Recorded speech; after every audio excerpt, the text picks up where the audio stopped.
नमस्कार बच्चों। Today we are going to discuss class 10th SST social science worksheet number 74।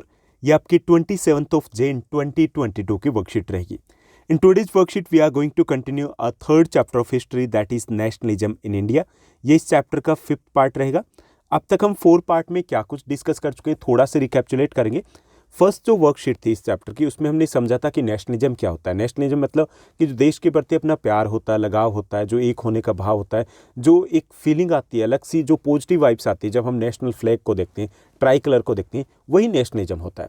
साथ साथ हमने ये भी समझा था कि फर्स्ट वर्ल्ड वॉर ने कैसे एक इंपॉर्टेंट रोल प्ले किया था in the rise of the nationalism in India, और फर्स्ट वर्ल्ड वॉर है उसके इम्पैक्ट्स क्या पड़े थे इंडिया के ऊपर, ये हम फर्स्ट वर्कशीट में डिस्कस कर चुके थे। सेकंड जो वर्कशीट थी इस चैप्टर की, उसमें हमने बात की थी about the Gandhi ji, about the satyagraha, concept of satyagraha क्या था, and about the 3 initial movements of Gandhi ji in India. Champaran movement, Kheda movement and Ahmedabad movements है, उनकी हमने बात की थी।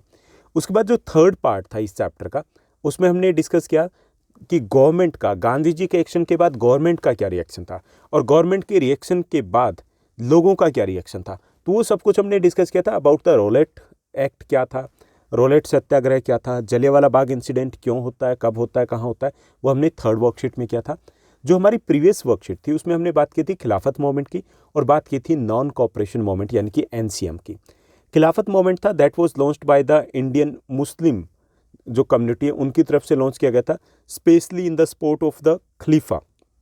जो टर्की के सुल्तान थे उनको उस वक्त मुस्लिम वर्ल्ड का खलीफा कहा जाता था। खलीफा मतलब जो रिलीजियस गुरु कह लीजिए, ओके। तो उनकी सपोर्ट में उसको लॉन्च किया गया था। उसके बाद नॉन कॉपरेशन मूवमेंट जब लॉन्च किया गया था, it was decided to launch in 1920 में, डिसीजन ले लिया था कांग्रेस पार्टी ने, गांधी जी ने, लेकिन वो लॉन्च किया गया था जैन 1921 में। तो जो लॉन्च किया गया था उसके कई सारे ऑब्जेक्टिव थे, कई सारे ऑब्जेक्टिव मतलब उद्देश्य थे कई सारे। पहला जो ऑब्जेक्टिव था टू सपोर्ट द जो खिलाफत मूवमेंट था उसको सपोर्ट करना। दूसरा ऑब्जेक्टिव था to unite the Hindus and Muslim. Gandhi ji चाहते थे कि अगर हम खिलाफत मूवमेंट को सपोर्ट करते हैं तो इससे हिंदू और मुस्लिम सब क्लोज आएंगे, और वो देश के नेशनलिज्म के लिए, जो नेशनल मूवमेंट है ब्रिटिश गवर्नमेंट के खिलाफ, उसके लिए अच्छा रहेगा। थर्ड जो उसका मेन ऑब्जेक्टिव था that was to oppose the policies of the British government, जो ब्रिटिश गवर्नमेंट की एक्सप्लॉयटेटिव पॉलिसीज है उसको अपोज करना। फोर्थ मेन ऑब्जेक्टिव जो था वो था टू डिमांड स्वराज। स्वराज का मतलब होता है सेल्फ रूल, ओके। तो उस वक्त हम डिमांड कर रहे थे कि हमें खुद का शासन चाहिए, आप जाइए हम संभाल लेते हैं, या आप अगर इकोनॉमिक वे से देखते हो तो आप अपना बिजनेस संभालिए, बाकी जो रूल करेंगे वो हम करेंगे। तो स्वराज की हमारी डिमांड थी। तो वो ऑब्जेक्टिव को लेकर के हमने नॉन कॉपरेशन मूवमेंट वो लॉन्च किया। आज की इस वर्कशीट में हम उसी टॉपिक को कंटिन्यू रखेंगे, नॉन कॉपरेशन मूवमेंट की बात करेंगे और समझेंगे कि अर्बन एरियाज में नॉन कॉपरेशन मूवमेंट है वो कैसे आगे बढ़ता है। उसके बाद कुछ टाइम के बाद वो स्लो डाउन हो जाता है, तो उसके पीछे रीज़न क्या थे ये हम फाइंड आउट करने की कोशिश करेंगे। लेट्स बिगिन, चलिए शुरुआत करते हैं हम आज की इस वर्कशीट की। With the start of the non cooperation movement in Jain 1921, various social groups participated in it with its own specific aspiration. कि जब 1921 में नॉन कॉपरेशन मूवमेंट को लॉन्च किया जाता है, ये पहला नेशन वाइड मूवमेंट था, यानी कि उससे पहले जो मूवमेंट थे वो लोकल मूवमेंट्स थे, एक लिमिटेड एरिया में थे। इसमें पार्टिसिपेशन था from the north, south, east, west, यानी कि पूरे throughout the country participation रहा था। और यहाँ पर लोगों ने पार्टिसिपेट तो किया, various social groups participated in that one. अलग अलग सोशल ग्रुप्स थे, चाहे वो इकोनॉमिक वे से हो या सोशल वे से हो, तो उन्होंने पार्टिसिपेट जरूर किया था, लेकिन उनकी एस्पायरेशन अलग अलग थी, यानी कि वो कुछ अलग अलग तरीके से चाहते थे, अपने अपने मतलब के लिए उन्होंने, अपने अपने मीनिंग के लिए उन्होंने इसमें पार्टिसिपेट किया था। All of them responded to the call of Swaraj, की जब स्वराज की डिमांड की जा रही थी तो सभी कूद पड़े थे कि स्वराज हमें भी चाहिए। But the term mean different things to different people, लेकिन अलग अलग लोगों के लिए स्वराज का मीनिंग अलग अलग था। जो अवध के पीजेंट्स थे उनके लिए स्वराज कुछ अलग ही था, जो प्लांटेशन वर्कर्स थे असम के उनके लिए अलग ही मीनिंग था, जो गोडेम हिल्स के ट्राइबल कम्युनिटी के पीपल थे तो वो अलग ही मीनिंग लेकर के चल रहे थे। तो यहीं पे गड़बड़ हो जाती कि वो एक फोर्स जो होनी चाहिए थी कि हमें क्या चाहिए वो क्लियर नहीं हो पाता। तो उसी को हम यहाँ पर इस वर्कशीट में और नेक्स्ट वर्कशीट में कंसेप्ट क्लियर करेंगे कि ये अलग अलग डिमांड क्या थी। आज हम अर्बन एरियाज की बात करेंगे। In the next worksheet we will discuss about the peasants of Awadh and the tribal people of Gudem hills. तो यहाँ पे सबसे पहले हम बात करेंगे non cooperation movement in towns and cities. कि टाउन्स और सिटीज़ में किस तरीके से नॉन कॉपरेशन मूवमेंट है उसको लेकर के लोग हैं वो पार्टिसिपेट करते हैं, उनका रिएक्शन क्या होता है। Participation of various groups, the movement started with the middle class participation in the cities. कि जो मूवमेंट था नॉन कॉपरेशन मूवमेंट, एनसीएम की बात करें तो इसमें मैक्सिमम जो पार्टिसिपेशन था that was from the middle class people, उन्होंने पार्टिसिपेट किया था। And these middle class peoples were from the various communities, अलग अलग कम्युनिटी से बिलोंग करते थे। ऐसा नहीं कि एक पर्टिकुलर कम्युनिटी से थे या एक पर्टिकुलर रिलीजियस ग्रुप से थे। These people were from different communities. Thousands of students left government controlled schools and colleges, headmasters, teachers resigned। और इसमें क्या हुआ कि जब शुरुआत होती है, students boycotted the school and colleges. Students है वो स्कूल और कॉलेजेस जो गवर्नमेंट कंट्रोल्ड स्कूल और कॉलेज थे उसका बॉयकॉट कर देते हैं, वहाँ जाना बंद कर देते हैं। After that the headmasters and teachers resigned from their post, वो रिजाइन कर देते हैं। Lawyers gave up their legal practices, जो लॉयर्स है वो अपनी लीगल प्रैक्टिसेस को छोड़ देते हैं। And the council elections were boycotted in most provinces. Madras को अगर छोड़ दें तो बाकी इस जगह पर जो पॉलिटिकल पार्टीज थी दे बॉयकॉटेड द काउंसिल इलेक्शंस, कि हम नहीं लड़ते। यानी जैसा गांधी जी ने सोचा था कि we need not to cooperate, कि हम कोऑपरेट नहीं करेंगे, तो वही सब कुछ हुआ कि different social groups they decided not to cooperate with the British government, कि हम कोऑपरेट नहीं करेंगे। और अगर हम कोऑपरेट नहीं करेंगे तो ब्रिटिशर्स हैं उनको यहाँ से जाना पड़ेगा, एक मुट्ठी भर लोग हैं वो हमारे कोऑपरेशन से ही हमारे ऊपर रूल करें। तो ये इस तरीके से शुरुआत होती है अर्बन एरियाज़ में, टाउन्स में।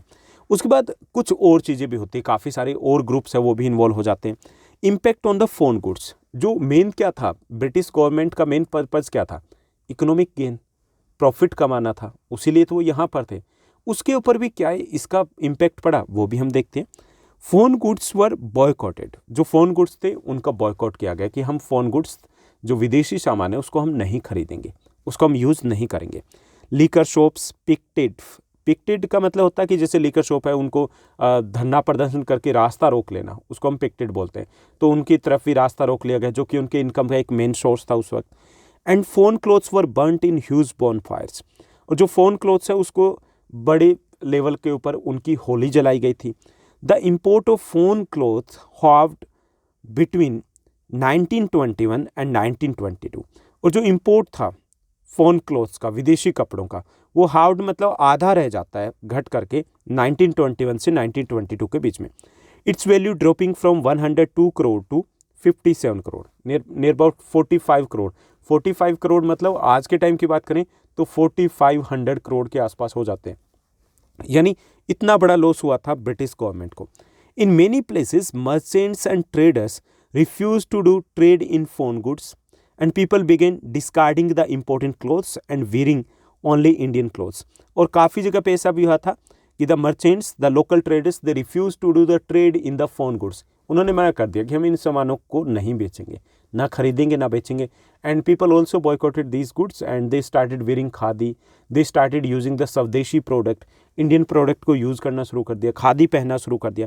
Consequently production of Indian textile and meals and handlooms went up, और इसका रिजल्ट ये निकला कि जो इंडियन टेक्सटाइल्स, हैंडलूम या मिल्स थी उनका प्रोडक्शन बढ़ जाता है। यानी कि it was a boon for the Indian local जो ट्रेडर्स थे, लोकल जो हमारी इंडस्ट्रीज थी, उनके लिए एक बून था ये नॉन कॉपरेशन मूवमेंट, यानी उनको एक बूस्ट मिलता है, जंप मिलता है।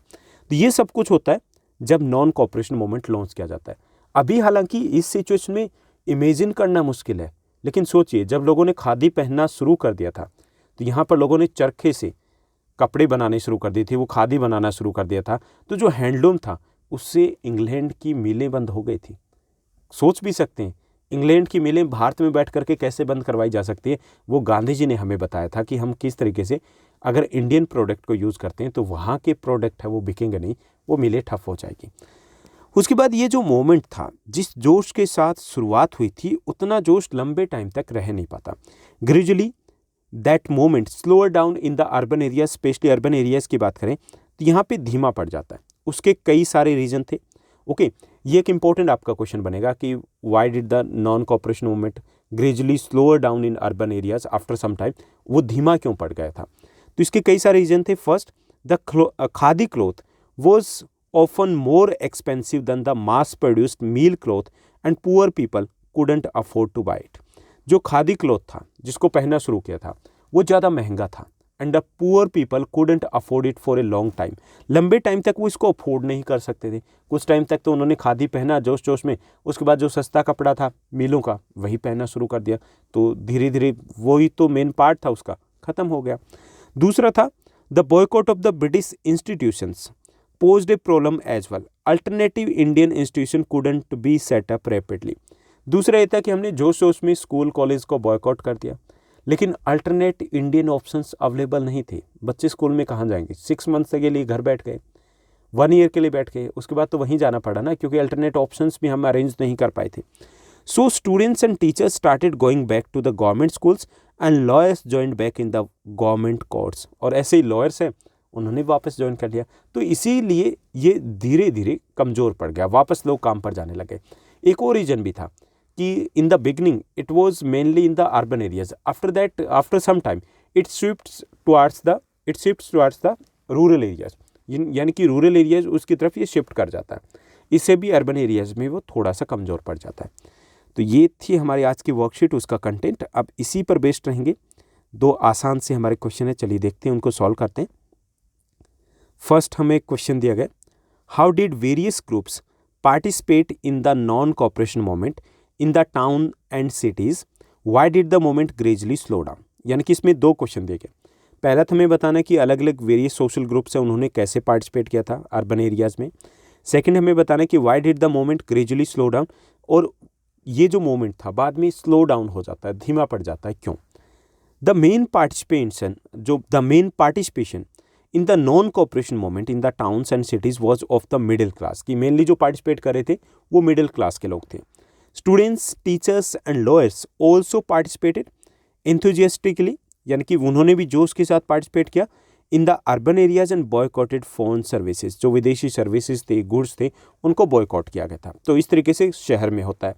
अब हमें सेकेंड पार्ट बताना है इसी क्वेश्चन का, कि the reason behind the gradual slowing down of movement in the cities, कि सिटी में ये मोमेंट था वो धीरे पड़ गया था, कमज़ोर हो गया था, उसके रीज़न क्या थे। तो इसके कई सारे रीज़न थे। First, khadi cloth was more expensive than the mass produced mill cloth and poor people couldn't afford it for long, कि खादी था वो महंगा था, और किसके कंपैरिजन में, जो फैक्ट्री से बना हुआ सस्ता कपड़ा था उसके कंपैरिजन में, तो गरीब लोग थे वो लंबे समय तक इसको अफोर्ड नहीं कर पाए, वापस वो उसी कपड़े पर आ गए।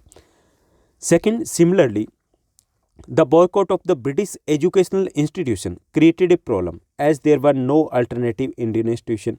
जैसे स्टूडेंट्स थे उन्होंने बॉयकॉट कर दिया था स्कूल एंड कॉलेजेस का, लेकिन इंडियन इंस्टीट्यूशन अल्टरनेट में अवेलेबल नहीं थे, तो उनको रिजॉइन करना पड़ा उन्हें।